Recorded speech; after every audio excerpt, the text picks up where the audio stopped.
Welcome to my top 10 heroes video. I judge characters by gameplay, personality and story. Since not only gameplay that I look on, it's more or less of my favorite heroes rather than the very best ones. I never include any characters from games that I've yet to play, so any character from Fire Emblem Fates will not be in this list. I haven't played Fire Emblem Fates when this video was made, so no characters from Fates will be in this video. I'll just mention that there might be spoilers about the characters in the video. This is pretty obvious, but now you have been warned. I don't really have any honorable mentions this time, so let's just begin this list right now instead. Beginning the list with Fire Emblem Frasia 776's Galsus. Being one of the very last characters to join in the game, Galsus arrives already in level 20 with great stats. In a difficult game like Frasia 776, Galsus can be a lifesaver for you. Galsus was the prince of Rivaux before its fall and also the lost father of Merida. He's a man with a tragic past and appears as an enemy in Frasia 776. It takes until one of the last chapters for him to be recruited and reunited with his long-lost daughter. If one fails to recruit Galsus, he will never be reunited with his daughter and also become the dead Lord Bovis. Gameplay-wise, Galsus is great. He arrives with strength, skill and speed capped and skills Luna and Astra. He will be a great asset to you, especially if you lost or failed to recruit other great units, which isn't unlikely in the game he appears in. From Fire Emblem Awakening, Serra takes the 9th place on my list. Being a child character in Awakening, she will always have the potential of becoming great. Serra usually becomes better than most though, and on my main play file of Awakening, she's easily one of the very best units. Since Cordelia is usually one of my best Gen 1 units in Awakening, Serra will always become great. I also usually have Longku as her father, so my Serras always become amazing. She has great skills and amazing stats, and it's not difficult training her at all. So from a gameplay perspective, she's excellent. It's her personality that makes her score rather low on this list. I'm not a big fan of Serra's character at all. If she hadn't been such an awesome unit, I would probably not even choose her. I just find her too whiny and bratty for her to be likable to me. Sure, she can have her moments, but her behavior and manners are just too off-putting for me, and that's why she can't score higher than a 9th place for me. I know that most people use Deke as their hero in Fire Emblem Binding Blade. When I first played the game, I didn't take a liking to Deke when he arrived. I don't know why, but I just didn't like him. Therefore, when OJ arrived, a couple of chapters after Deke, I chose to train him instead. While OJ won't become as good as Deke, he'll still become a good unit. OJ can still easily hold his own. I've never had any problem with any of my OJs when playing Binding Blade. Like any other hero, he will have a great strength, skill and speed. His defense and constitution is lower than Deke's, but OJ will have better luck. In all, he's a great unit. While not as good as Deke, he's still worth using. OJ comes from a poor family and is chosen to become a mercenary to provide for his siblings. He's a kind and modest person who respects his allies greatly. I always liked OJ's story, of how his family was poor and that he decided to help out. He's a likable person that I've always enjoyed using. 7th place goes to Ulster from the 2nd generation of Fire Emblem genealogy of the Holy War. Ulster is Ira's son and will probably become really good no matter who his father is. I have Holin as his father, thus giving Ulster both Luna and Astra as well as inheriting some really nice weapons. He joins in the 1st chapter of Gen 2 and he won't really have any troubles with anything in that chapter, making it easy to train Ulster right from the start. He gets really good stats, has great skills and good weapons. His only downfall, like any unmounted character in the game, is his movement. Ulster doesn't have too much trouble keeping up though, so it isn't too much of a problem. Like many child characters from his game, his personality is rather generic due to having same lines as his substitute character. Even so, Ulster is a calm person and a caring brother. He's a kind guy that will prove to be really useful early on in Gen 2. Moving on from Generation 2 to Generation 1, Holin is the hero you get in Generation 1 of Fire Emblem Genealogy of the Holy War. Like I mentioned earlier, I usually have him as Ulster's father, so they're pretty similar to me. The reason as to why I have Holin above Ulster, though, is that Holin is more useful to me.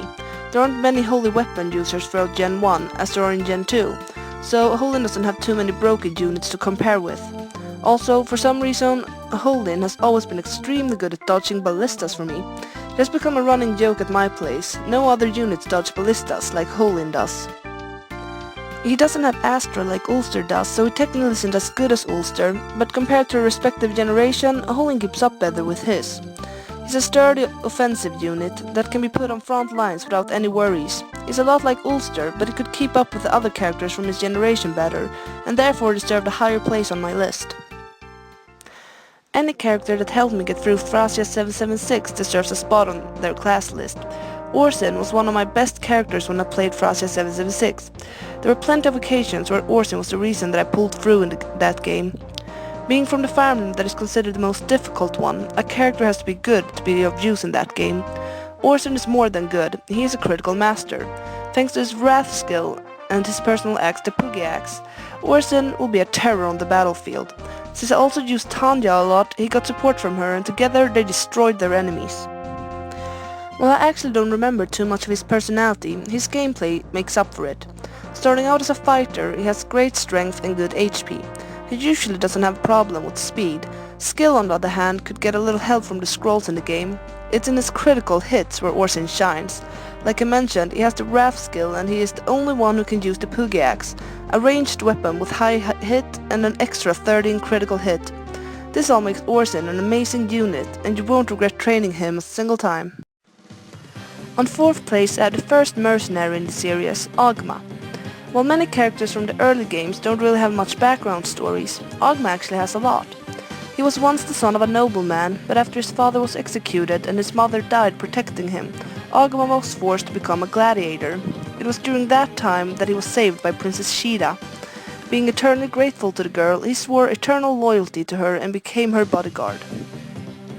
He has high strength, skill and HP. He will easily become one of your best units in all games he appears in. You'll never really have any troubles with Ogma. He is a very reliable unit that will never let you down. He's an honorable and loyal man, helping and saving many of the other playable characters in Marth's games. As one of the few characters that actually got development from Marth's games, as well as being a great unit, Ogma has definitely deserved a high spot on this list. Like many other characters on this list, Garrick is one of the best units in this game. You'll never get a bad Garrick unless you get majorly RNG screwed. I've had one Garrick that wasn't as good as he usually is. He had problems with his defense and still had as much defense as most other heroes do. Garrick, like many other hero characters, will be good in pretty much all stats. Unlike the other characters sharing his class though, Garrick will often have amazing defense. My Garricks often have over 20 in defense. He also has a lot of constitution, so he can wield pretty much any weapon without having speed losses. All of this combined makes Garrick a force to be reckoned with, which definitely makes him one of the best characters in his game.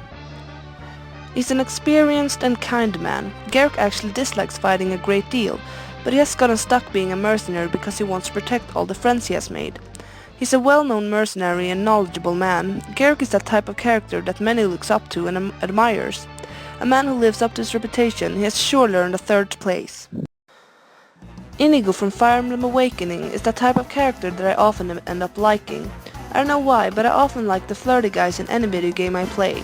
Inigo's more than just a flirty guy though. He's a positive guy who wants to help everyone else to smile, and deep down he's actually a really sensitive guy. I found many of Inigo's support conversations in Fire Emblem Awakening really entertaining. You can get some good laughs at his demise, but Inigo is not only that person that constantly makes a fool out of himself. In many of his supports, Inigo is a positive person who tries his best to keep the others happy. He tries to cheer up people and put them in a good mood by smiling and being cheerful, even though he himself might not feel that well. I recognized myself a lot in that, and therefore I found Inigo easy to connect with. Gameplay-wise, like everyone else in this game, Inigo has the potential to become amazing. Since his mother is a dancer, he might suffer a bit in defense on a normal playthrough. He'll always be really fast and skilled though. His mother can also give him some nice skills, and depending on who you have as his father, Inigo can become really good. On my main file, he is easily one of my best units. Together with Severa, the two of them probably makes up my most useful pair. So as a character that was one of my best units in this game, together with being a character I found entertaining and as someone I could recognize myself in to some extent, Inigo is easily one of my favorite hero characters, and I could give the 2nd place on this list to no one else. The number 1 spot goes to none other than Raven from Fire Emblem Blazing Sword. Raven has always been great and really useful for me while playing Blazing Sword. There were playthroughs when I stopped using him because he always got way ahead of everyone due to being so useful. Raven is almost always the one to win my kill count in the game, so he's definitely an important unit to me. Raven appears to be a brooding and cold character. He don't speak much and isn't the most social guy around. However, if one truly gets to know him, they'll find out that he's a kind and helpful guy. Like he phrased it himself, he's human, he laughs and he cries.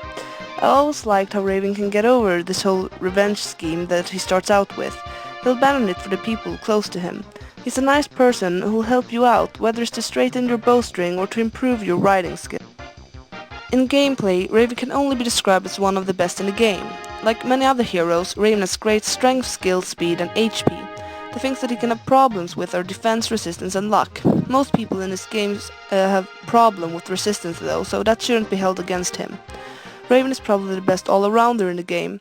He's really powerful offensive and he managed better than many defensive. His only problem would be mages.